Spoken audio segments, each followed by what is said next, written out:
and gentlemen, in the red corner, hailing from the state of Nevada, representing the Steam and Wise Guys, it's the always feared Vegas odds maker. And in the blue corner, the crowd favorite from South Florida, Mark Winning Picks Lawrence. And now, let's get it on! Against the spread, Winning Picks with Mark Lawrence. Hi, everybody. Welcome back once again. This is Mark Lawrence along with Victor King, and we're all set to go against the spread. And it's March Madness tournament time. Everybody knows it. The college basketball conference tournaments are underway. The NBA is heading down the stretch as well. And if you like round ball, this is the place to be. With that, I want to welcome in our co-host Victor King from King Creole Sports. Victor, how are you doing this hectic basketball season? Hectic is the optimum word, that is for sure. We've got, 13 conference tournaments that will be in action this week. We're already starting to do the preliminary work for the March Madness newsletter. Before we get into covering, Mark, what's happened in the conference tournaments thus far, we should probably spend a couple of minutes in pro basketball. I know with all these conference tournaments and March Madness, you can't forget the fact that there has been some great value here in the NBA as of late, and of course will continue throughout the month of March. Case in point, last night in pro basketball, both of us, that would be Mark Lawrence and myself, we kind of went out of our wheelhouse a little bit, but came away with a really nice 2-0 sweep on Tuesday. For Mark, it was a rare road favorite play in the NBA on the Milwaukee Bucks. A little bit surprising, particularly when Milwaukee opened up as a 7-point favorite in that road game against Orlando. The line dropped to 2 when it was announced that both Giannis and Holiday would not play for the Bucks. No worries, no problem. The Bucks still came away with a beautiful 10-point plus double-digit road win and a nice win for Mark Lawrence as well. That, of course, was off of the heels of the Monday Night College winner in the Sun Belt Conference Final on the Ragin' Cajuns of Louisiana Lafayette. So nice done in pro basketball, nice done in college basketball. And again, my numbers I have here, 35-18 now for Mark Lawrence. All basketball plays over the last 6 weeks. I mean, heck, 66% in basketball over a 6-week period. It's definitely the time of year to be checking out Mark's services, that is for sure. For us, Mark, we went away from our totals last night in the NBA and played for us, a rare home underdog, and that was on the Oklahoma City Thunder, plus 4 points against the Golden State Warriors. Nice. I know you were teasing that one on Twitter a little bit. Yep. On Tuesday morning. We dove right in and played on the Thunder. Didn't even need the points as they came away with an outright double-digit dog win at home against the Golden State Warriors, a team that has really, really sucked it on the road this season. They're now 9-23 against the spread, the worst team in the NBA on the road this season, totally lost. That would be the Golden State Warriors. And heck, Mark, as far as Oklahoma City goes, you can't get any better than that. They're the most profitable team in the NBA right now. In fact, there's only 2 teams that have turned a profit in 60% or more of their games this season in pro basketball. That would be Oklahoma City at 39-25 ATS, and the Milwaukee Bucks, the hot Bucks we might add, at 37-24 ATS. If you're kind of looking for the other side of the spectrum, the teams you want to be fading this year in the NBA, down here in South Florida, it's our Miami Heat, the most unprofitable team in the NBA this season at 23-41 against the spread, and a couple of teams from the Southwest Division, Dallas 24-39, Houston 24-37 ATS. Definitely some teams you want to be staying away from, or at least betting against these days in the NBA. And Mark, before I throw it back to you, let's talk about some of the great totals teams in the NBA this season. Oklahoma City, not only are they profitable from an ATS standpoint, but they've been the league's best over team this year at 38-25 and 2 over-under. Philadelphia, also a good over team at 59% over, 38 and 27. And then meanwhile, your best under teams on the season. Charlotte Bobcats, 28 and 37. I'm sorry, 28 and 39 for Charlotte on the season. They are one of, it looks like about 4 teams in the NBA that have produced unders at a 60% or better rate this season. But there you have it. Mark's hot. Our King Creole service, we're at 64% in the NBA for this season. And again, you can't forget about pro basketball, even though we're spending a lot of our time in the colleges these days. Yeah, we sure are, Victor. I know you're working overtime on that database, getting it ready for the March Madness Tournament Guide and all these conference basketball tournaments that are taking place right now. The clock just keeps rolling and rolling and rolling. It's like nonstop action in college basketball. No better time if you're a college basketball fan than right now. And there are some people that will argue that they like the college basketball conference tournaments better than they do the March Madness NCAA tournament. Largely because there's more of a series of games. It's just not a defined field, and you got one team you got to wait 3 or 4 games to play on, so they advance. So you've got a lot of advantages right now in the college basketball conference tournaments. We did, I think, a spectacular job in the Playbook basketball newsletter here. Our last issue was a double issue, issues 9 and 10, and we covered 13 college basketball conference tournaments inside that issue. Wall-to-wall coverage on the college basketball tournaments. You'll want to get a copy of it between now and Sunday, Selection Sunday, by the way. You can put yourself in a position to win, where I think the best time for college basketball tournaments are the semifinals and the final rounds. Looking for advantages on those teams getting to those particular games. You can read all about them inside the Playbook basketball newsletter online at playbooksports.com. And while I have you here, I'd like to ask you to please subscribe if you're on the YouTube channel and watching this show on our Playbook Experts YouTube channel. Hit the subscribe button, become a subscriber, be part of the family. We'll notify you the next time a podcast goes out. And if you have any comments, hit the comment section below. We'd love to hear from you as well. We'll be joining with Andy Iskoe from thelogicalapproach.com in Vegas in just a short while or so. As Victor, I, and Andy, we're going to roundtable about the college basketball conference tournament games coming up this weekend. We're going to focus in on the 5 major conferences, so get your pens and pencils ready. We're going to have a lot of good information to share with you that way. And Victor, what do you say we take it over to the NBA side of things for our NBA Game of the Week this week? Sure, will do, Mark. Now, before we get into that big game on Saturday night, punching their tickets to the dance thus far There you go. in college basketball. Of course, the Division I schools, that would be Drake in the Missouri Valley Conference. Big winner over number 1 Bradley, and it'll be their 6th appearance in the NCAA tournament. In the Sun Belt Conference, we just talked about the Ragin' Cajuns. They beat number 8 South Alabama to make it to the big dance. This will be their 11th appearance. In the Horizon Conference, a close game on Monday night, Cleveland State against North Kentucky. The Norse come away with a 2-point win. It'll be their 3rd appearance in the NCAA tournament for Northern Kentucky. In the Colonial Con of Charleston, who got the win in the championship game against North Carolina Wilmington. It'll be their 6th appearance in the NCAA tournament.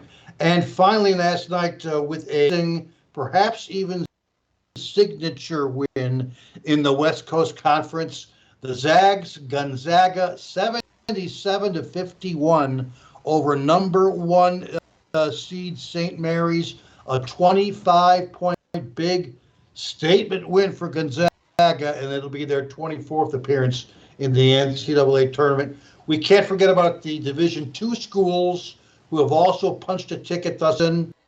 Southeast Missouri State, North Carolina, Asheville, State, Furman, and finally Oral Roberts. That's where we stand as we record the podcast on Wednesday for all schools who have thus far punched a ticket to the big dance. Kennesaw State, Victor. And I was reading, I'm doing a lot of early prep work for the March Madness Tournament Guide and notes that I find on each basketball team. And the one note that I found on Kennesaw State is the fact that you go back to 2020, 21 game that season, just one game. They followed that up the next year, 6 wins, then 13 wins, and lo and behold, they're in the NCAA tournament this year. So that Cinderella slipper was made for teams just like Kennesaw. I mentioned Fairleigh Dickinson, a basketball team who last year won only 4 games. Right. So, there's a place for everybody in the world of college basketball, and that's what this tournament is all about. We're visiting with Victor King from King Creole Sports on our March Madness Getting Ready show. We're talking about the college conference tournaments. We'll be doing that with Andy Iskoe in just a moment. But before we get there, let's turn it over to our NBA Game of the Week on tap this Saturday. And Victor, I'd say we got a pretty good game on tap this Saturday. It doesn't get much better than the Milwaukee Bucks invading Golden State to take on the Warriors. How do you see this game shaking out on Saturday, Victor? Right, and not only is it Saturday's big game, but it's the nationally televised ABC TV game as well. I believe it's 8 o'clock Eastern on Saturday night. The Milwaukee Bucks and the Golden State Warriors. Milwaukee with a 47-18 straight up record. Here's what's surprising about the NBA. There's been hardly any great dominant teams this year in the NBA. In fact, Mark, there's only 2 teams in the NBA right now as we speak that have a winning percentage of 700 or higher on the season. That would be Milwaukee at 47-18, 723 winning percentage, and Denver in the Western Conference at 46-19, 708. So kind of surprising that you are not seeing some truly, truly dominant teams, at least from a one-loss perspective this season, with only Milwaukee and Denver thus far. Wide open NBA? I definitely think so. Now, this particular game, Mark, on Saturday night, these 2 teams, they did play each other in Milwaukee back in mid-December. The OU line in the game was 232. Milwaukee got the win 128-111. The over did end up cashing by 7 points. This particular series has gone 10-14 over/under in the last 12 seasons. Obviously, we're recording the podcast here on Wednesday. We're not privy to the weekend lines in the NBA as of yet. But with that said, I do anticipate Saturday's line will be somewhere in the range of 230 to 235 with Milwaukee on the road against Golden State. And I'm going to be going under in this particular game. If we break down each team's over-under numbers, it's all about the home and away splits, not just for one of them, but for both of them. On the season, Milwaukee is the middle of the road, 32-32 over-under. Slightly better for the Warriors at 36-27 over-under on the season. But here is where the splits really come into play. Milwaukee is tied as the best home over team in the NBA this season at 22-11, 22 overs, only 11 unders at home. However, they're on the road in this particular game, and they are the league's #1 road under team. In fact, there's numerous teams in the NBA this season that have been great home over teams and great home under teams. The Bucks are one of those. Their road games this season, 10-21. #1 in the league. They're averaging 9 points less in their road games than they are in their home games this season. Not only that, but the Bucks have gone now 5-13-1 as road favorites this year, 72% under the total. And yes, we anticipate Milwaukee will be laying a few points on the road against Golden State in this particular game. And on the Warriors side, opposite numbers than their counterparts. A great road over team. The Warriors this season, 23-7-2 over/under on the road. They are the #1 road over team. They just went over last night in that road game against Oklahoma State. They're averaging 240.4 combined points per game when on the road this season. However, at home, only 13 overs, 21 unders. Again, like their counterparts, 9 points per game less at home compared to the road. They're the #5 home under team this season. Again, you get a diverse home and road away splits here, and we are definitely going under the total. Mark, I also ran a couple of database queries before I throw it to your side here. First off, in terms of non-conference games. When a Eastern Conference team is favored on the road by 10 or less against a Western Conference opponent, we're going back last 3 months now. These games have gone 1-10 over under. When over under line is 224 or more points, that'll be the case in this game. Milwaukee, the Eastern Conference team, favored on the road against the Golden State. And finally, I also queried these 700 or better winning teams.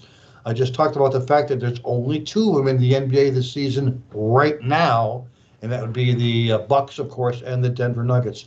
But anyway, since mid-November, NBA road favorites of 11 or less points who have a win-loss percentage of 700 or better, like the Milwaukee Bucks. The teams have gone 5, 24, and 1 over under. That's only 5 overs, 24 unders, 83% under the total. I even have a tightener from our database that makes it 0, 13, and 1, and that is when these teams are facing any opponent with a 450 or greater winning percentage, like the host Warriors, who are a couple of games over 500 on the season. I'm in. I'm going to play that 0, 13, and 1 subset mark as we go under the total in the Saturday night game, ABC TV, Milwaukee Bucks at Golden State Warriors. Well, Victor, you sold me. The under total in this basketball game. These 2 teams are going to play just like the playoffs. You're going to playoff atmosphere in this basketball game when Golden State plays host to Milwaukee. And as everybody's aware, Milwaukee, the team in the NBA, they saw a season-high 16-game win streak finally snapped.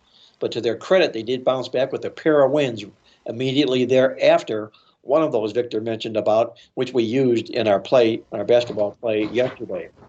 They are the top seed in the Eastern Conference, albeit mostly because of this big win streak that they're on right now.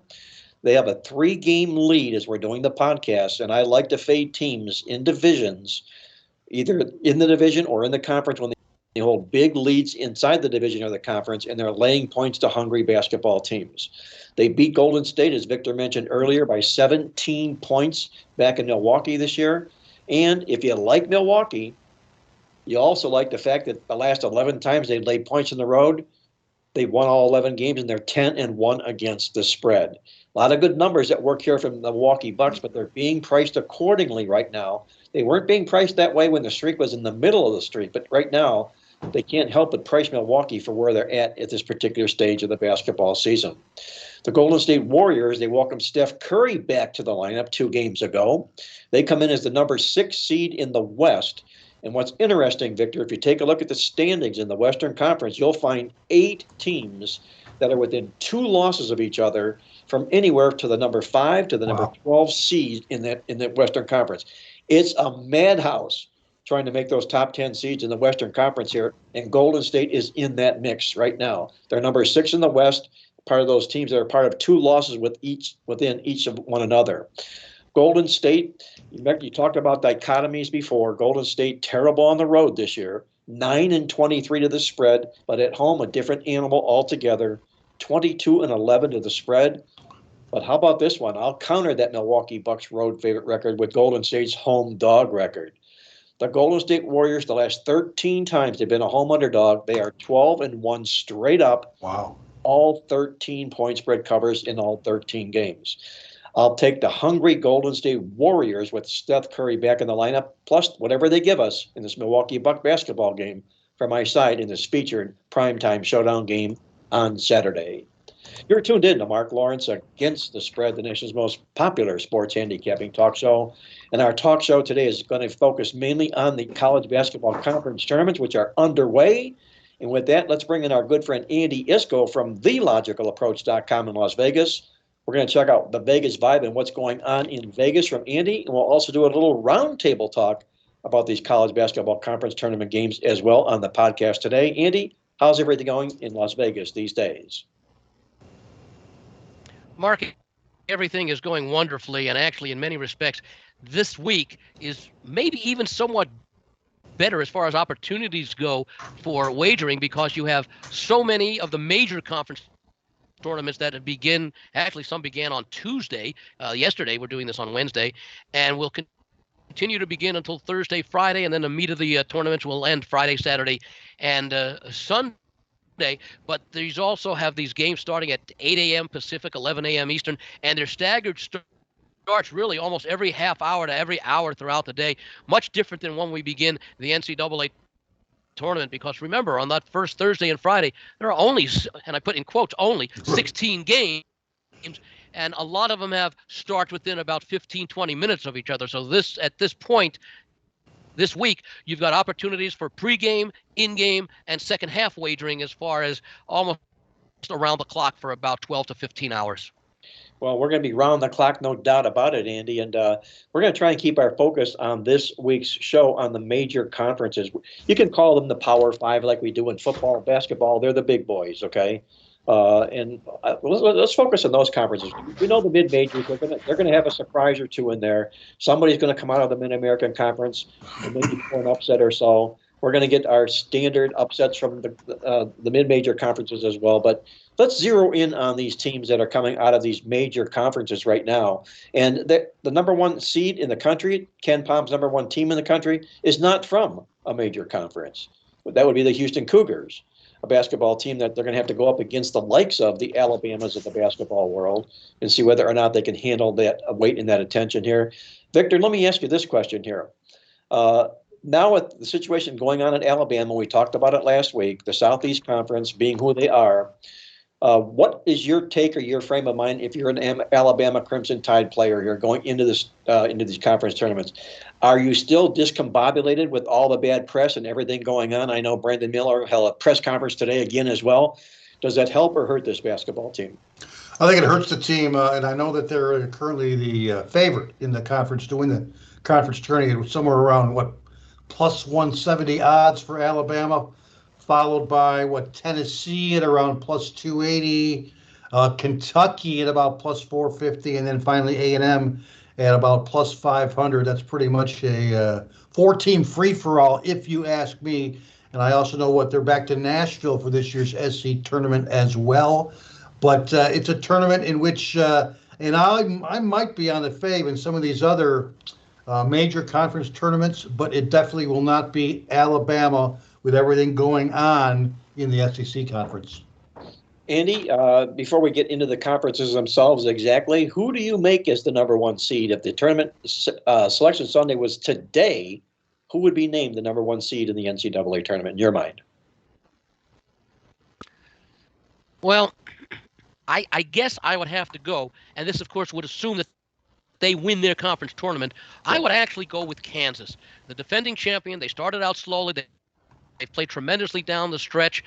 They did have a little stumble at the end, but that's not unusual, and wouldn't actually be surprised if Kansas does not win the Big 12 championship. But should they win the Big 12 championship, I'm more inclined to go with a Power 5 conference, a major team in that conference, and especially when you're looking at the Big 12, which arguably has been the strongest and deepest conference all season.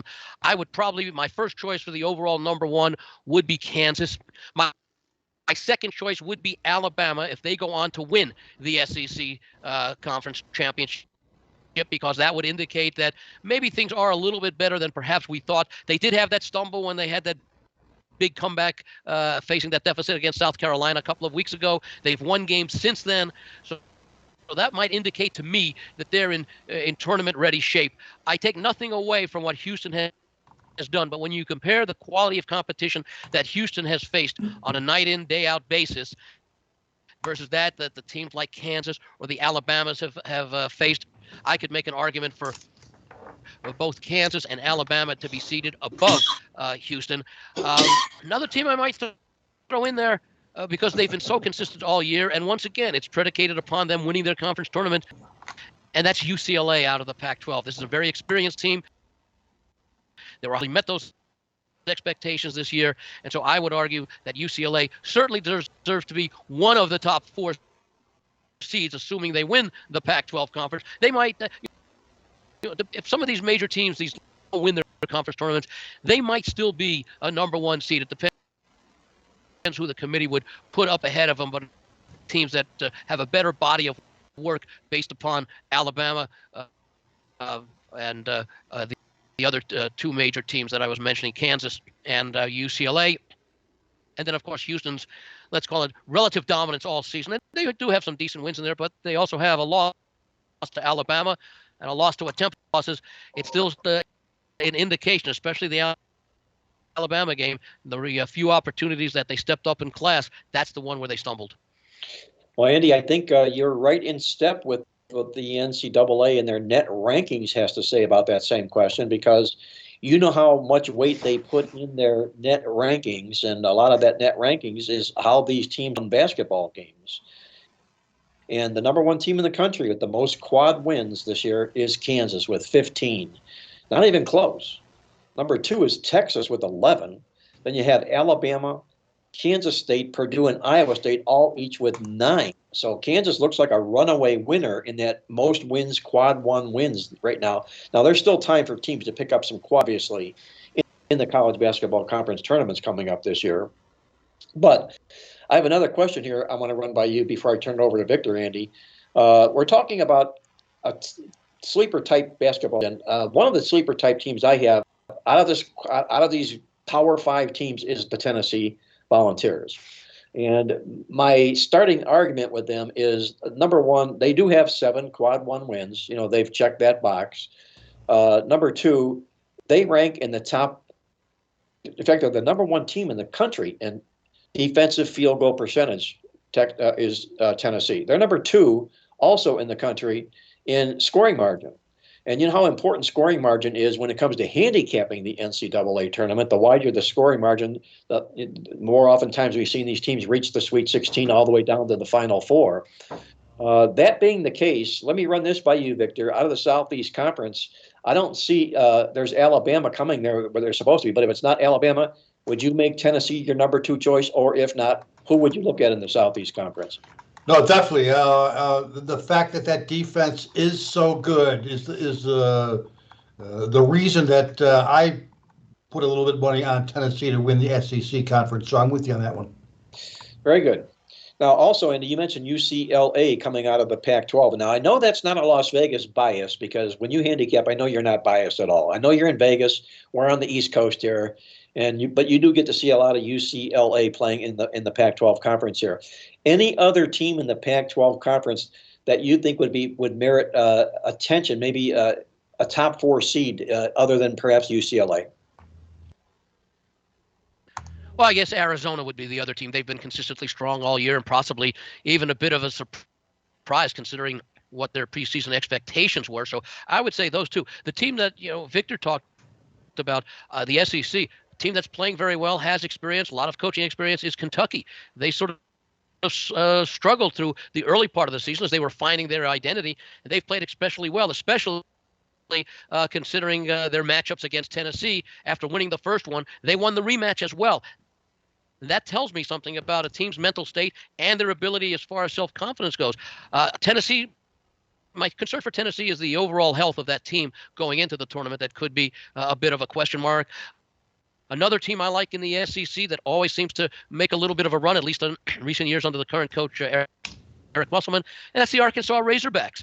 This is a team that started out extremely strongly, and then, maybe despite a lot of people looking at the Big Ten, I would say behind the Big 12, the SEC may have been as deep a conference as any this year, especially with teams like Vanderbilt playing as well as they did. Vanderbilt, kind of like Northwestern in the Big Ten, a team not noted for consistent athletic excellence compared to their academic excellence. And yet Vanderbilt's pulled some nice upsets throughout the year continuously, as has Northwestern. But when I look at the Power 5 conferences, and normally when it comes to futures, I will end up, as I have already, I'll play some of the highly regarded teams, but also some of the teams that get lost in the shuffle because they're playing extremely well, but they get often overshadowed by the Kansases and the Alabamas and the Kentuckys and the UCLAs. Well, I agree with you, Andy. I think the SEC is as deep, perhaps, as the Pac-12 is. I mean, I'm sorry, the Big 12 is. The Big 12 gets all the ink, but the SEC has got a lot of war horses there. Normally, it's the Big 10, who appears to be down at this basketball season here. But there's a lot of complementary teams inside the Southeast Conference, the likes of Auburn and Texas A&M. You mentioned Kentucky on the come right now. There's never a better time for a team to be playing their best basketball than it is right now. And I'm sure it makes John Calipari elated, because we all know what he's been able to do this stage of the basketball season. He went, I believe, 1-0 in the NCAA tournament last year. I believe 1-0. Wasn't much of a factor last year, and didn't for all season long appear to be much of a factor this year. In fact, there were times when some people wondered whether or not they were even going to make the tournament. But they're playing their best basketball right now, and I think they're one of those teams, as you mentioned here, also, Andy, out of the SEC that does deserve some merit. Let's move it over to the ACC side of things, guys, if we will. And this is a conference that I feel personally is way down this year. Maybe because North Carolina is not performing like they were expected to perform. They were the runner-up in the NCAA tournament last year. They're only 1-9 in their 10 games, quad one games this year. I think they need a modern miracle to make this tournament this year, and if they don't, they'll be the first defending champion to not make it back to the NCAA tournament the following year. That's the weight that North Carolina is carrying going into this tournament on their shoulders here. That being the case here, Victor, who do you see out of the ACC as being the main threat to win the ACC conference tournament? Well, you mentioned a down year, and I would agree with that. This 2023 edition of the ACC tournament, it's as wide open basically as it ever has been, I think, with no truly dominant team in the league. You can kind of tell just from the odds. You got the favorite is Duke at about plus 280. You got Virginia right on their heels at about plus 300. You got our Hurricanes down here in South Florida. Miami's around plus 340. You've got your North Carolinas, your Clemson's around plus 600. My sleeper is North Carolina State. If they can somehow get past Virginia, I think they have some sleeper possibility. If Virginia and Miami somehow make it to the final, we can probably look for the Cavaliers to probably exact their revenge from getting ousted by the Canes last year.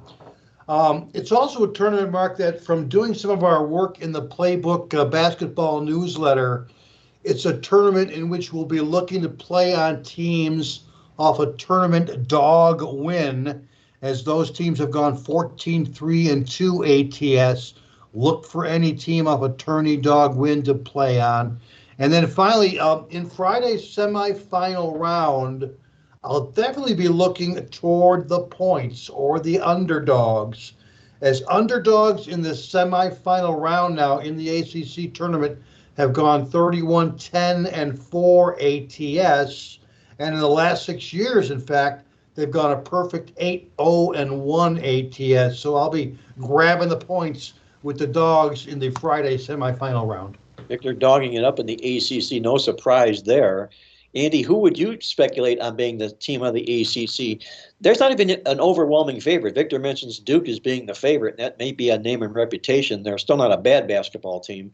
But who would you pick if you made your number one choice, Andy, out of the ACC? And who would your sleeper be in the ACC as well? My concern about the ACC and Duke is the lack of Coach K on the sideline for the first time in 42 years. And, of course, at this time of the year, coaching becomes critically important in use of timeouts, for example, and making adjustments, etc., playing substitutions, etc. It's a lot different than during the regular season. So I wonder how much of an effect that would be. I'm a big advocate of looking for proven, outstanding coaches, and that leads me to Jim Larinaga of Miami. And we know his track record dating back to the days when he took George Mason to the Final Four. Miami's been a very, very consistent team all season. I've been on them quite a bit. I did go against them in their final. I took the generous 6 points with Pittsburgh against Miami, and yet Miami managed to win and fortunately not cover. But that just shows a bit of resilience, because that game was actually to determine the top team in the ACC, as they were tied with Pittsburgh and had beaten Pittsburgh earlier up at Pittsburgh. So I like the fact that they were able to win that key game, even though it just has to do for seeding for the conference tournament. If Miami can win, and I have a future ticket on Miami. I'm not sure what the odds are right now. I got them at 50-1 about 3 weeks ago. That's my favorite in that conference. If there's a sleeper team, maybe it is a team like in North Carolina State. They've been very solid all year. They've pulled off some good wins. The concern I have, I also right now do not have North Carolina in the field. My concern, and the committee can basically justify anything they want in making a selection, including a team or excluding a team, by looking at the different factors. And North Carolina might be 1-9 in quad one wins, but the committee could always say, yeah, but they played 12 games against quad one teams. Well, there are a lot of more deserving teams that maybe just didn't have that opportunity. Maybe they've had only 4 opportunities against quad one teams, and they have managed to win 2 of them. Which has been more demonstrated more of an ability depending upon what conference that team would have been. So the committee can do anything they want, but North Carolina State would be a team that, based upon their talent, I think can make a nice run in the ACC tournament. Andy looks for a little bit of a mild surprise, as does Victor, on NC State and the ACC tournament. Andy, also a big Jordan Larinaga fan, backing the Miami Hurricanes, as am I, in that tournament. I also bought a ticket on Duke as well earlier on in the season. Let's move it over to the Big 12 side of things, guys. We haven't drilled down into the Big 12 yet. They're obviously the team that looks to have the most teams entering into the big dance this year. And in fact, when the NCAA rolled out their March Madness preview about 2 weeks ago, I believe it was, there were 8 of the 12 Big Ten teams named in the tournament here. 8 is what they speculate. Kansas, Andy, has perhaps probably being the number 1 team, the number 1 seed, overall seed in this tournament here. Victor, I'm going to turn it over to you. But before I do that, let me say this. There's a team in here that I would also look long and hard at inside the Big 12 tournament here. That would be the Baylor Bears once again here. Not quite as to where Baylor was at a level maybe 2 years ago, or perhaps even last year. But this team they do a lot of good things. They check a lot of boxes, especially defensively, do the Baylor Bears. They'd be a little bit of a sleeper team for me. Victor, how do you see the Big 12 shaking out? I agree with you about Baylor. They got some dynamic offensive players on their team, and it's an offense that's pretty much built to succeed, if you ask me, in March. And obviously, you touched on the fact that it's easily the top 5 Power 5 conference this year, as 9 out of the 10 teams are winning teams, are over 500 on the season, and the only one who's not is 1 game below 500, and that would be Oklahoma. The tournament championship is pretty much wide open as well. Kansas is not even the clear-cut favorite. They're pretty much Longhorns in the tournament at plus 330 odds. You mentioned Baylor. They're next in line. You got Kansas State and Iowa State at around plus 650 odds. And finally, TCU at about 9-1 odds. One thing that I will be looking for is that, let's see here, the Big 12 in Friday's semifinal round, looking to potentially lay it with any short favorite, as favorites of less than 6 points have gone 19-5 ATS, right, including 9-1 in the last 12 years. And again, from doing the research in our Playbook newsletter, we can ignore the fact that the best play on team in this particular tournament is not Kansas, it's not Texas, it's Iowa State. On 15-1-1 ATS in their last 17 Big 12 tournament games over the last 9 seasons. That is, again, Iowa State, 15-1-1. Finally, guys, I'll be looking to lay it in Saturday's final round on the point spread.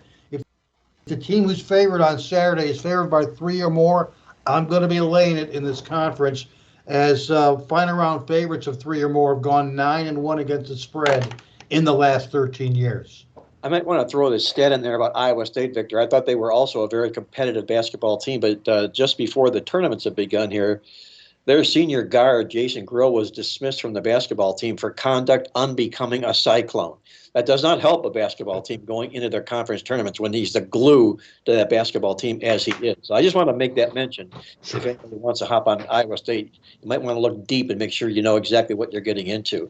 Andy, other than Kansas, who do you see out of the Big 12 to be a potential team that will walk the ladder and cut down the nets in the Big 12? Well, I agree that Baylor certainly has the talent and the recent experience to be a significant competitor with Kansas, as are the Texas Longhorns, who of course had that coaching change during the course of the season, yet still managed to play very, very well throughout the stretch of the season.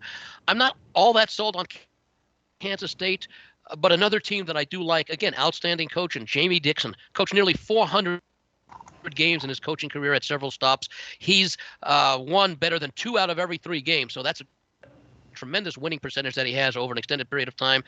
TCU returns an awful lot of experience from last year. They are healthy. I wouldn't be surprised if TCU makes a deep run and makes it into the championship game and improves their seed for the NCAA tournament. Haven't played them as a futures yet for the NCAA tournament, but I might consider doing so before they get in action tomorrow.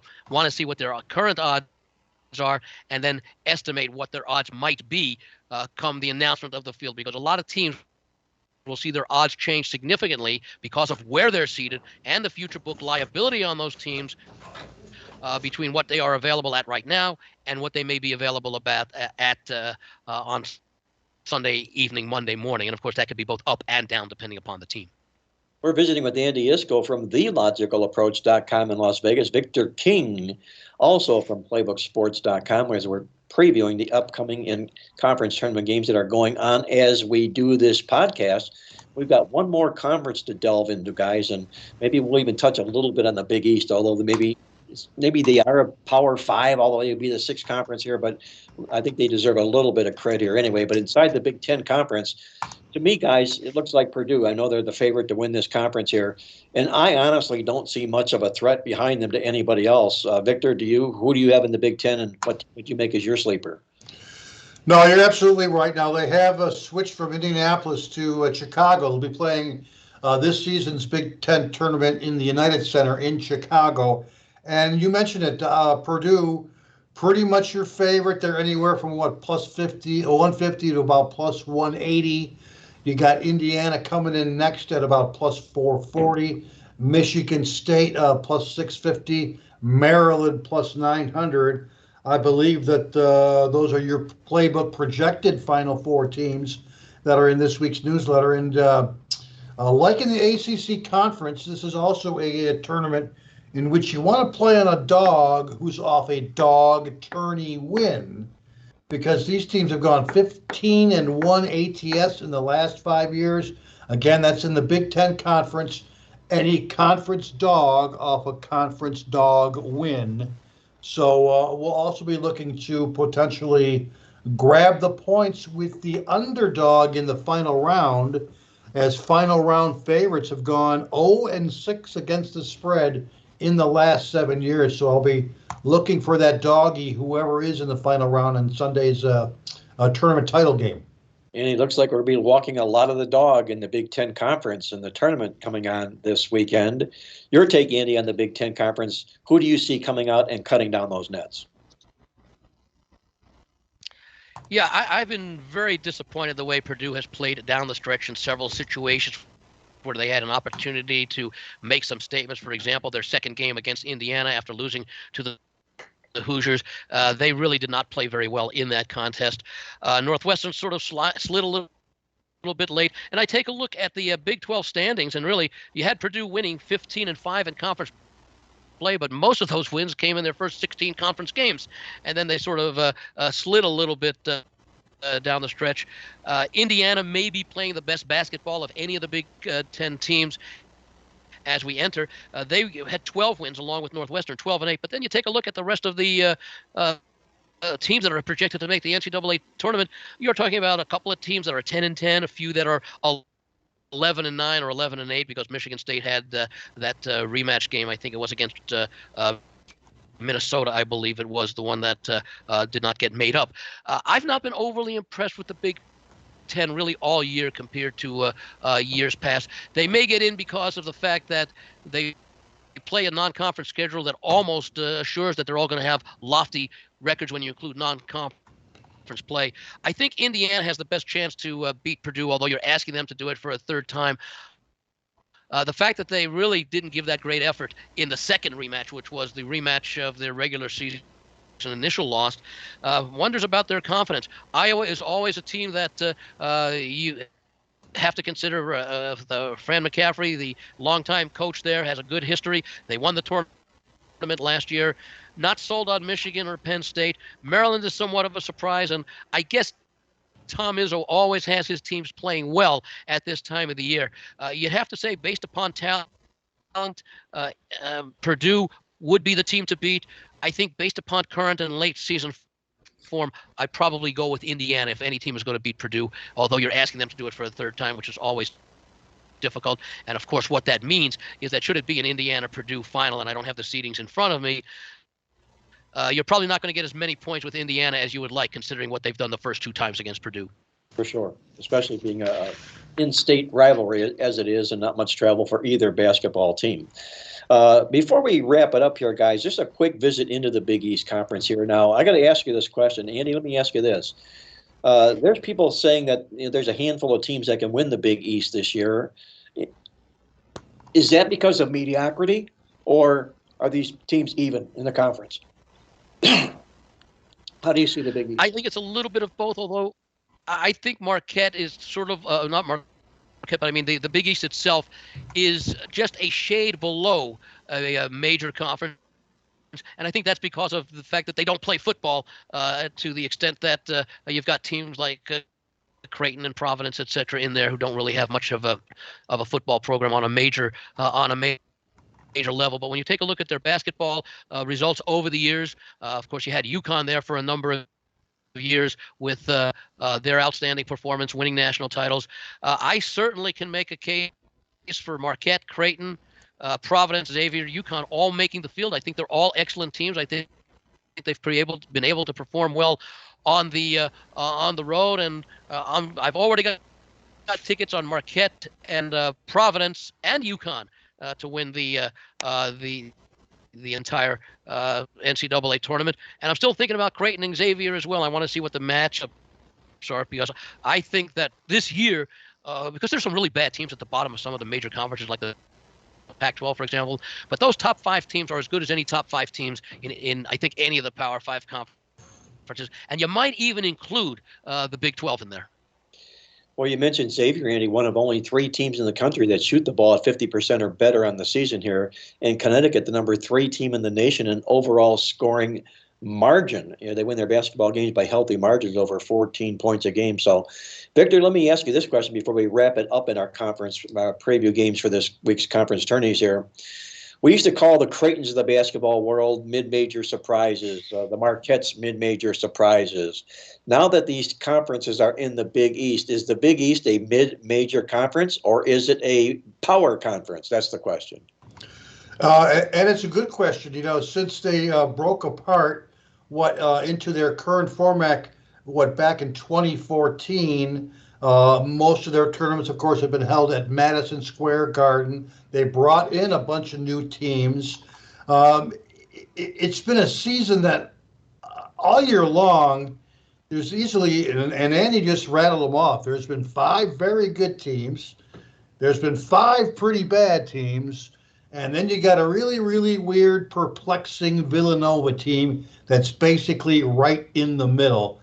Easily the top 5 earned their buys in this tournament, leaving those 5 cellar dwellers needing to win, 4 games in 5 days against better competition to complete the miracle. But I would not consider the Big East a major conference right now at this time, based on who they brought into the league. Andy, do you agree with that? Andy, are you with us, bud? Mute, Andy. There we go. Okay. Well, I would say this. Take a look at Villanova, take a look at UConn, and take a look at the number of combined NCAA tournament championship wins those two programs have since the start of the 21st century, and that will stack up against any other conference in college basketball. I think it's 4, maybe 5 that they have between them over the last 20 years or so. To me, that's a pretty. They've been able to do in the Big East what Gonzaga has not been able to do in the West Coast, despite many opportunities. And I think that just shows that there's a lot of depth at the top of the Big East. West Coast is getting a little better. I mean, St. Mary's should make the field with a relatively decent seed, but this is not the same strong Gonzaga team as we've seen the last few years. But you take a look again at those Big East teams that have been around for a long time and what they've been able to accomplish. It'll be interesting to see if Villanova can make a run without Jay Wright, their longtime coach, in this year's Big East Conference tournament, because they will need to win that tournament to do that, to make the field. I agree, Andy. And just interestingly, before the season began, the highest-ranked team in the Big East Conference was Villanova to start the basketball season here. So did they play down this year? Was it disappointing for Villanova? They had their runs. They had their low points. A lot depends upon what happens to them in this tournament. But like Andy says, they're going to have to win this tournament to make the NCAA March Madness tournament this year as well.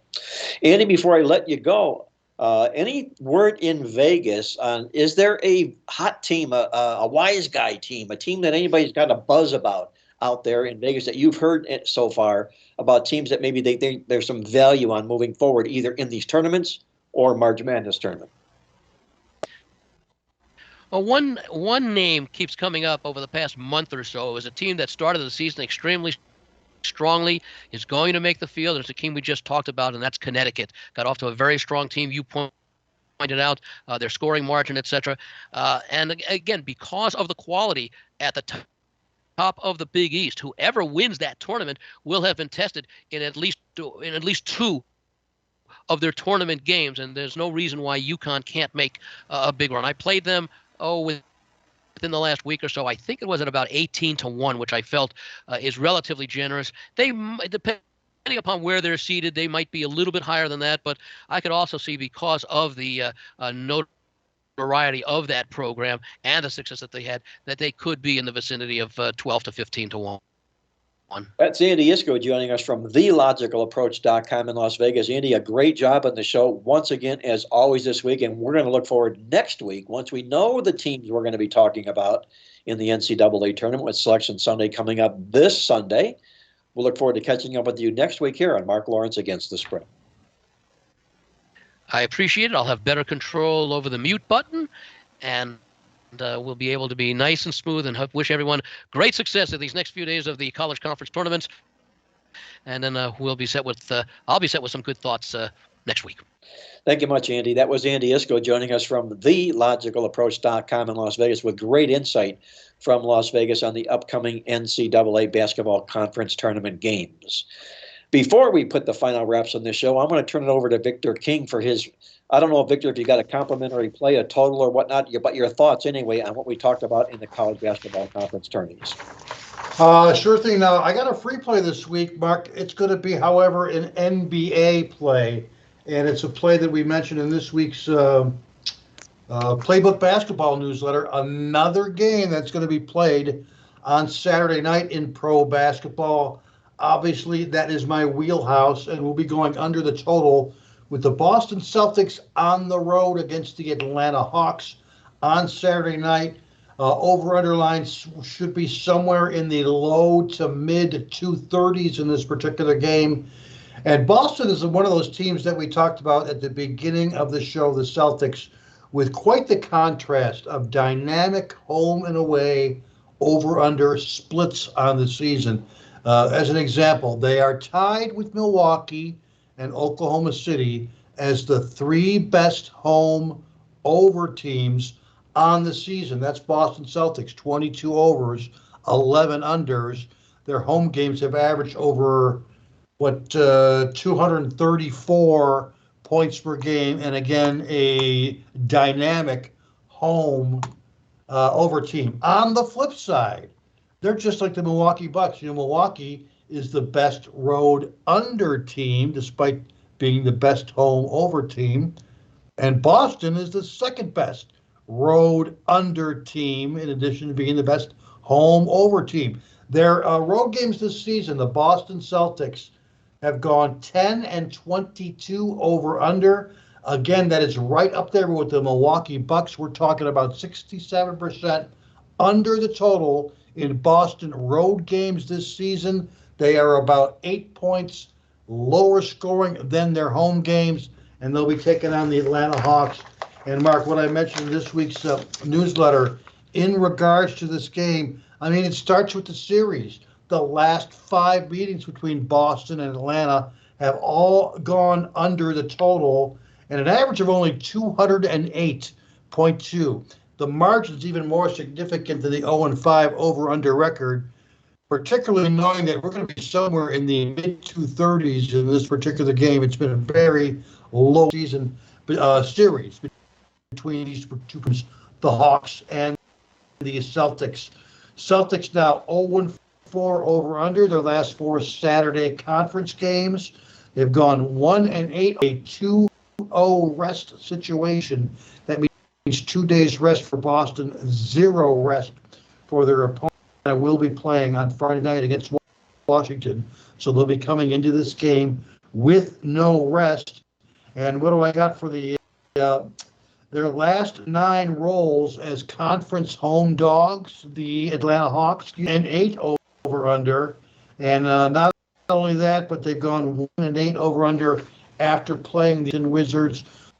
So, Mark, we got a good one on Saturday night. In addition to our ABC game, Golden State Milwaukee under. We'll be going under with the Celtics on the road against the Hawks. Also a Saturday night game. And don't forget all of our King Creole NBA selections. And again, we're having a good year in pro basketball, available at the PlaybookSports.com website. And finally, Mark, we're starting to do the preliminary work, Madness newsletter. This is a copy of last year's edition, and we'll be posting this, I believe, on Wednesday of the week. And a Sweet 16 tourney guide. We also have the March Madness tourney guide. 2 more college-only basketball newsletters after this week. That's what we're working on here during this busy time at Playbook. Thank you once again, Victor. Great insight as always, and a great job as always on the grunt work you do on the publications on our March Madness and Sweet 16 and NBA-only newsletters. It all comes from Victor's magical database. Log on at PlaybookSports.com for all of King Creole sports. Before I let you go, here's a complimentary video from Jim Feist out of Las Vegas with his top tips on the upcoming basketball tournaments. Jim, take it away, if you will. Well, it's conference tournament time. And for me, this is the most exciting 4 or 5 weeks of the entire year. Yes, pro football, the playoffs, that's all. But this is, when the tournaments start, it's every day. And it's all day long. So you have your side. If you're a junkie on college hoops like I am, this is the perfect time of year. I'm excited. Let me give you some tips. In the conference tournaments, it's different than any other time of the year. You can throw out all the games they played early in the year. These guys, these teams are used to each other. They know each other. The players know each other. The coaches know each other. All the tricks that they have, they know them. So what you have here is potential for upsets. And you're going to have the same thing in the NC2A and the postseason tournaments as well, because there's a lot of balance in college football today. There's probably 17 to 20 teams, but the odds, of course, are different, that could win and cut down the nets. So let's talk a little bit conference tournaments. Right now, look for the underdogs to do well. A lot of these teams are on neutral floors. Some are on home courts.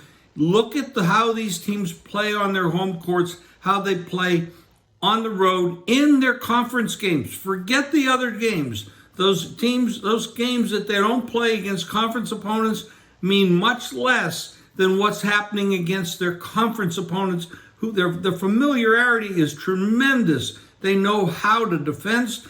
They know each player's moves. They've seen them a couple times, maybe not this year, but most of the time it's a couple times a year. So look for the underdogs.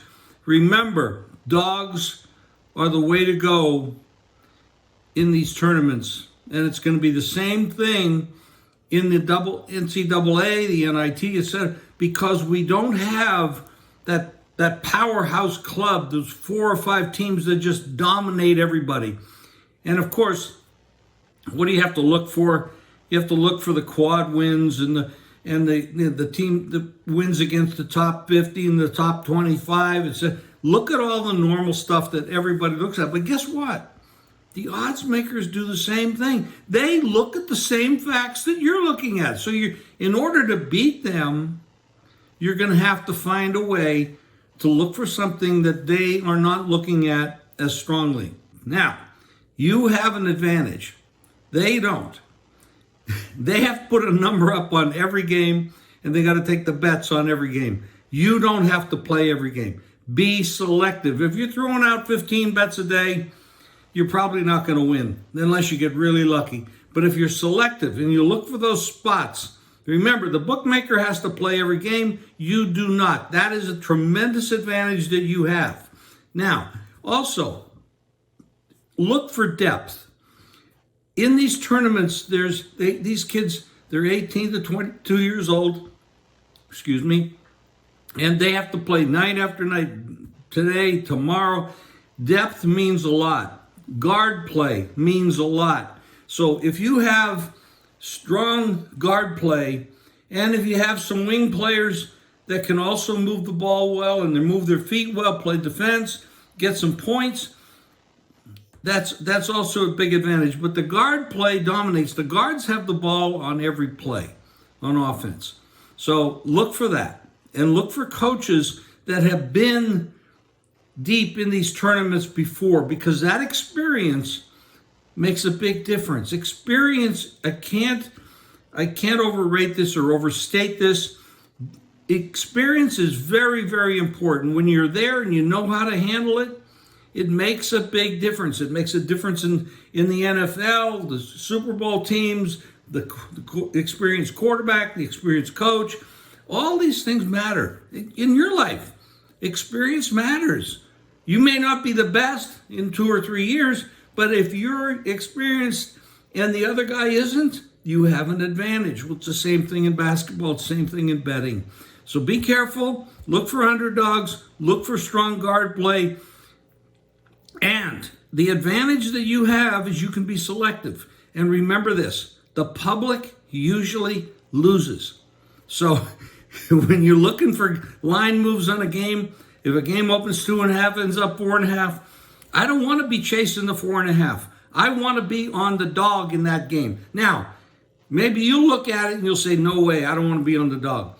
That's an advantage that you have. You do not have to be involved in that game. You can take the dog or you can pass. The bookmaker can't do that. He has to take the bets. That's a big advantage. Use it to your advantage. We'll see you next week. Thanks once again, Jim. Great job as always. You can catch all of Jim Feist's complimentary and top play selections at playbooksports.com. Check it out at playbooksports.com for Jim Feist selections. That's going to put the final reps in this edition of Mark Lawrence Against the Spread. I want to thank our co-host Victor King from King Creole Sports. Our good friend Andy Iskoe joining us from Las Vegas with the Vegas Vibe. Our good friend Jim Feist with his timely complimentary video reports from Vegas as well. Until next week, when we're talking NCAA basketball tournament, this is Mark Lawrence reminding you to always remember to bet with your head, not over it, and good luck as always.